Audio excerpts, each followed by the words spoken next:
Hey, let's dive into my get out of jail free card.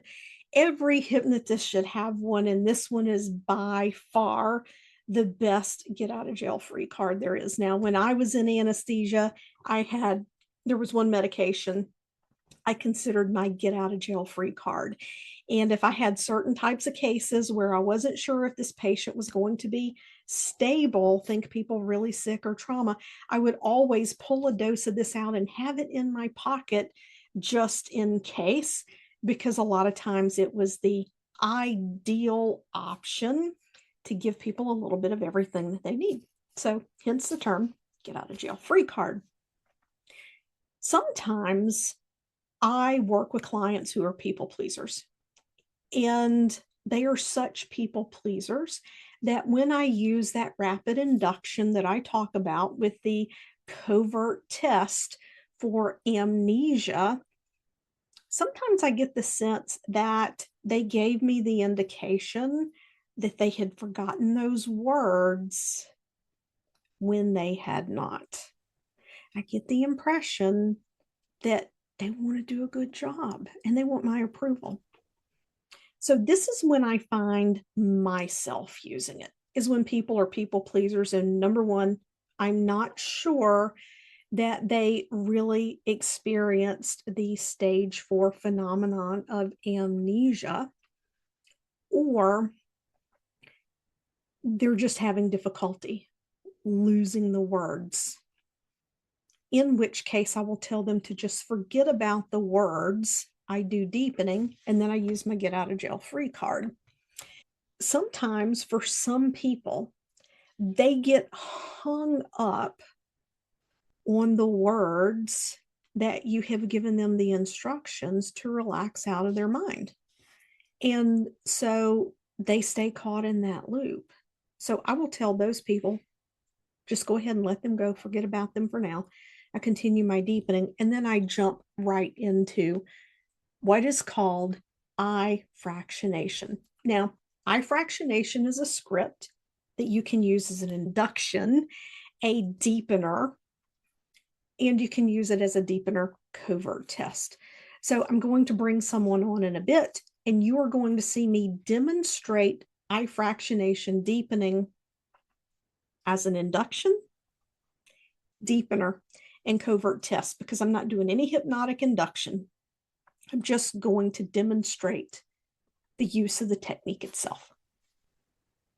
If you're doing deep hypnosis work and all of a sudden you think the client's taking themselves out of hypnosis, use fractionation deepening. You can very quickly deepen them without going through relax and all of this stuff. It's quick, takes less than a minute, and you can confirm covertly that they're back in somnambulism if you're doing a level of work where you need to know that they're going to be able to hallucinate. So fractionation deepening works on the premise that we have a client that is following our instructions and that they are hanging on every word that we say. Now, remember, we need to assess readiness for hypnosis. If they haven't passed the assessment for readiness of hypnosis, this isn't going to work. You cannot make someone go into hypnosis that their brain is like, no, no, no, we're not going here. It just doesn't work that way.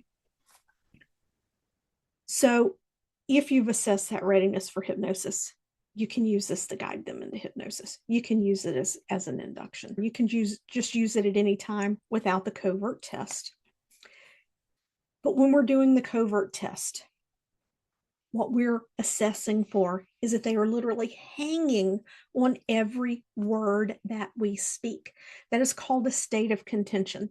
Our mind loves to get into rhythms and patterns. It loves rhythms and patterns. If we're not in a deep state of hypnosis, our mind is going to slip into that pattern. It's going to slip into the rhythm.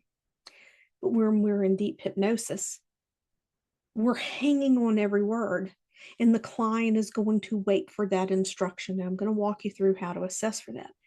Now, I learned fractionation deepening in 2014.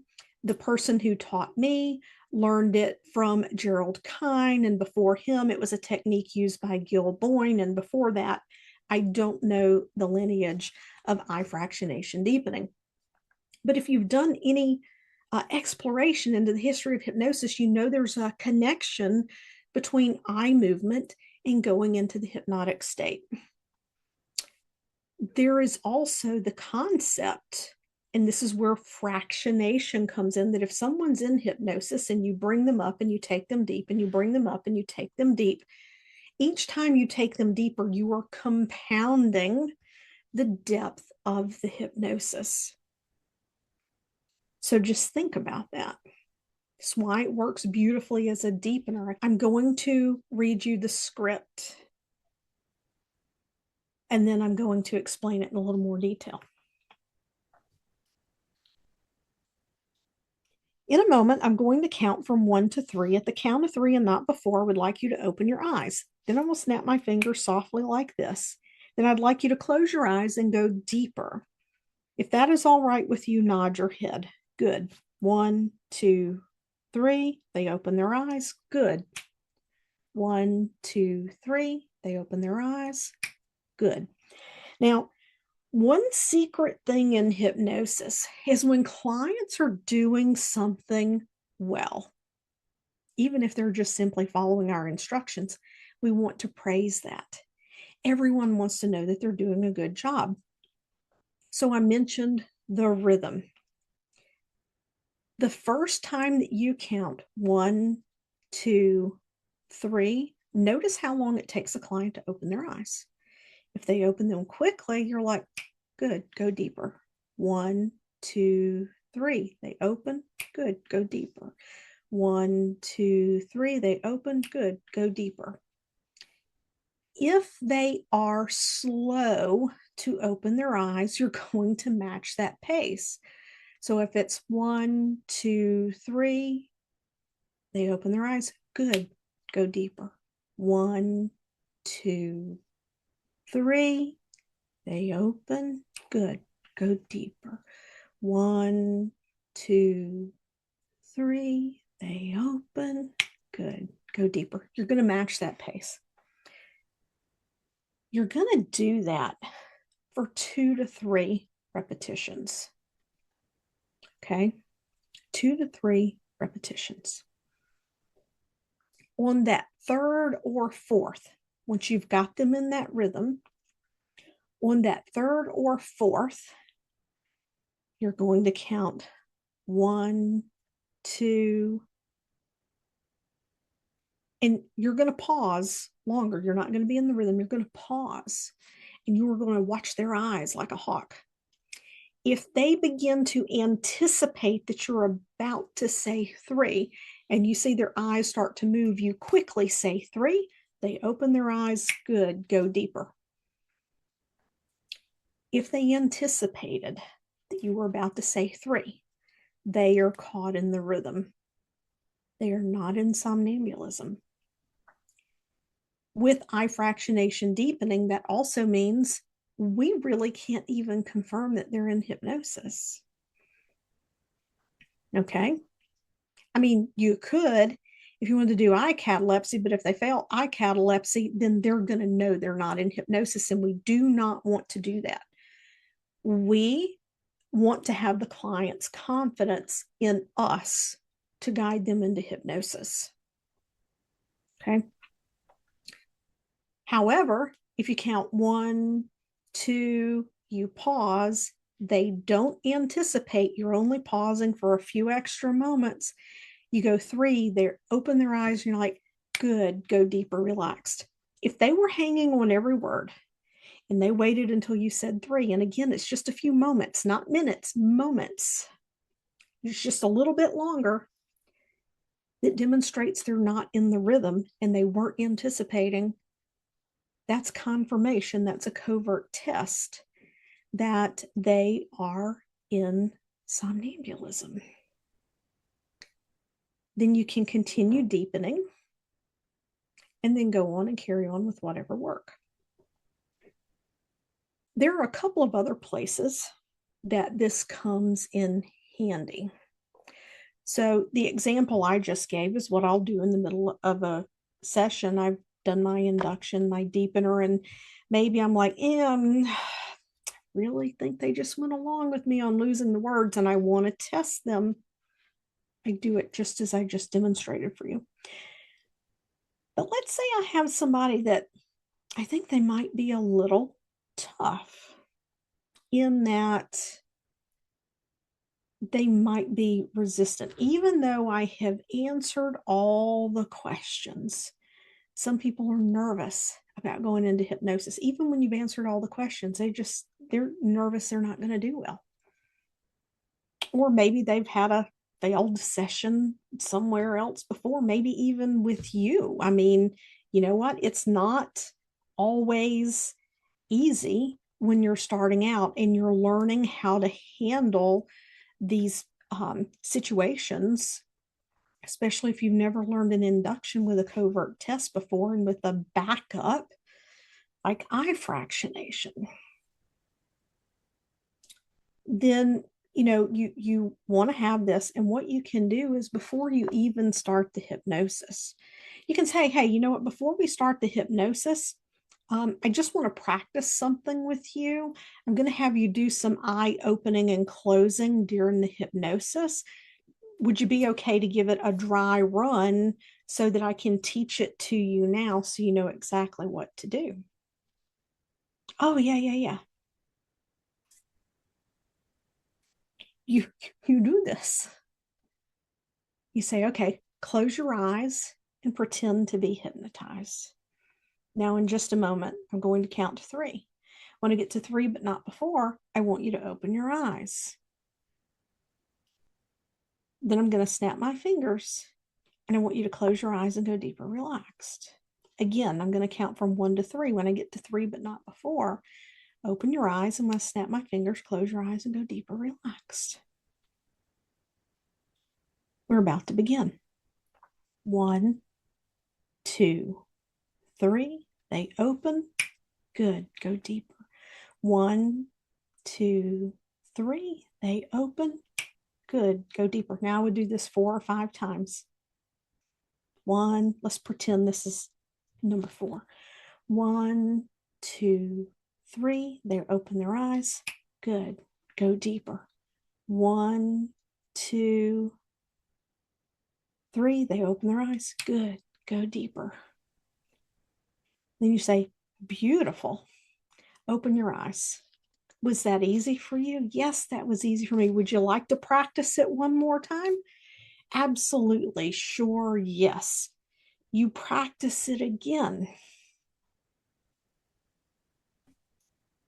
The first time you did it and they were in a state of contention, they're in somnambulism. They're already in hypnosis. You tell them they're open their eyes. You never emerged them from hypnosis. You ask them, would they like to try again? And they're like, yeah, sure. You do it again. Now you have compounded those 2 inductions. Now you take them and you go do your regular induction. You say, great, you did fantastic. You're absolutely ready for what we're about to do next. Would you like to do hypnosis with me now? Yeah.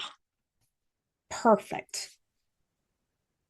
You do your induction and then do your eye fractionation after your induction because you told them you were practicing because you were going to do it in the hypnosis. But you've taken them into hypnosis, you've compounded the hypnosis, you never emerge them, and now you use your induction and you take them into hypnosis. And you're doing the eye fractionation, reinforcing it again. You've got a pretty darn somnambulistic client, and they're practiced at it. So that's my get out of jail free card, and I will be back in just a moment with that demo for you. Okay, everybody, I have Abby with me. Hello. Abby has volunteered to let me demonstrate eye fractionation. For the record, I have never hypnotized Abby. So just so we know where we're starting here, what this allows is for you to see the full effect of this technique. So, Abby, in just a moment, I'm just going to have you close your eyes and pretend to be hypnotized. And then I'm going to take you through your process. All you have to do is follow the instructions. Okay. And really, that's just it. There are no surprises, nothing coming your way. So would you like to do that now? Yep, sounds Okay, great. beautiful. So just go ahead and close your eyes. All right, so in a moment, I'm going to count to 3. When I get to 3, but not before, I would like for you to open your eyes. Then I'll snap my fingers. When you hear me snap my fingers, you can close your eyes and go deeply Okay. relaxed. Again, I'm going to count from 1 to 3. When I get to 3, but not before, open your eyes. When I snap my fingers, close your eyes and go deeper relaxed. Here we go. 1, 2, 3. Good. Go deeper. 1, 2, 3. We'll go deeper. 1, 2, 3. We'll go deeper. 1, 2, 3. We'll go deeper.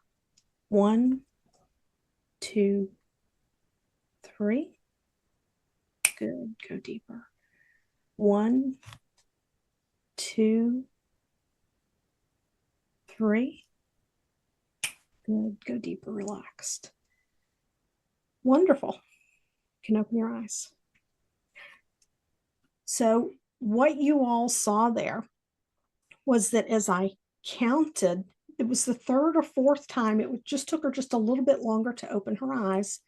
Once I had her paced, that next time is when I tested her. And you will notice that when I counted 1, 2, and I paused, she did not open her eyes until I said 3. In 5 sentences, not only did I hypnotize her, I hypnotized her deeply, and she confirmed to be in somnambulism.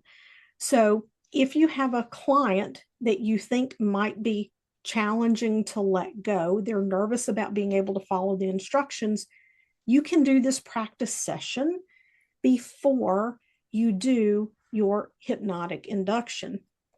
But then again, in the hypnotic induction, you can use this to deepen and then to confirm somnambulism. Now, Abby, we're going to do this again.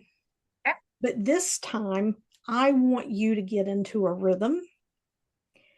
And when you think I'm going to say 3, Okay. I want you to start to open your eyes. So I wanted to do the first demonstration to show that this, I mean, I've never hypnotized her before, no hypnosis pre-talk.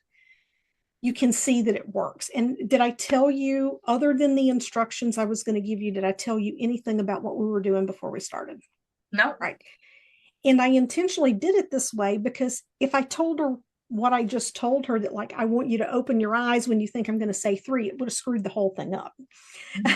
So I want to show you how to handle it if the client anticipates opening their eyes so that you can continue to deepen and then covert test.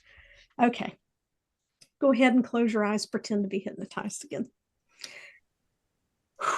Okay, in a moment, I'm going to count to 3. When I get to 3, but not before, I'd like for you to open your eyes. And then I'll snap my fingers. When you hear me snap my fingers, close your eyes and go deeper relaxed. Again, I'll count to 3. When I get to 3, but not before, open your eyes. When I snap my fingers, close your eyes and go deeper, relaxed. Here we go. 1, 2, 3. Go deeper. 1, 2, 3.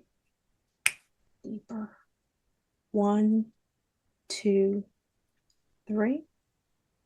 Deeper. 1, 2, 3, deeper. So what you will see right there, just keep your eyes closed, Abby. What you will see right there is it was almost as if she was in somnambulism, but then before I said 3 and she started to open just as I said 3. So when you see the client start to open their eyes, you quickly 3. So they don't know that you weren't going to say it. Now, I snapped my fingers. She closed her eyes, went deeper, relaxed. We're going to continue. 1, 2, 3, deeper. 1, 2, 3. 1, 2, 3. Deep. 1, 2, 3. Deeper. Now, go ahead, Abby, and open your eyes. Now, see, I told her that when she's expecting me to say 3, open her eyes. With a real client, you don't do that. So once you continue, you go 3 or 4 times, you make sure you've got them back in that rhythm. You covert test again. If they anticipate once again, then you just say, good, go deeper, relax, snap your fingers, and just proceed with your hypnosis, but give them the post-hypnotic suggestion that the next time they're there to do hypnosis with you, and you're there to do hypnosis with them, they can go this deep or even more deeply relaxed, if that's okay with them to nod their head. So what you're doing is you're giving them the post-hypnotic suggestion. It'll be easier next time. And at this point, if your goal was to achieve somnambulism, so you could do something like age regression or forgiveness work where they're hallucinating the person they're forgiving, you have not met that criteria. You don't have a confirmed somnambulistic client. So you come back for the next session. And when it comes to doing the hypnotic induction and confirming somnambulism, you want to go through that process as if it's the first time, and you never, ever, ever let the client know that there was any issue at all. All of this is information for you, not the client. That's why we call it covert. And this is why this is far superior than doing your standard hypnotic depth testing, where if the client doesn't pass the test, they know, and now they've lost confidence in themselves, the process, and possibly even you. So, Abby, thank you very much. Appreciate you being here. Everyone, be sure to subscribe, like this video. The script for the eye fractionation is in the description below, and I'll see you next time. Thank you.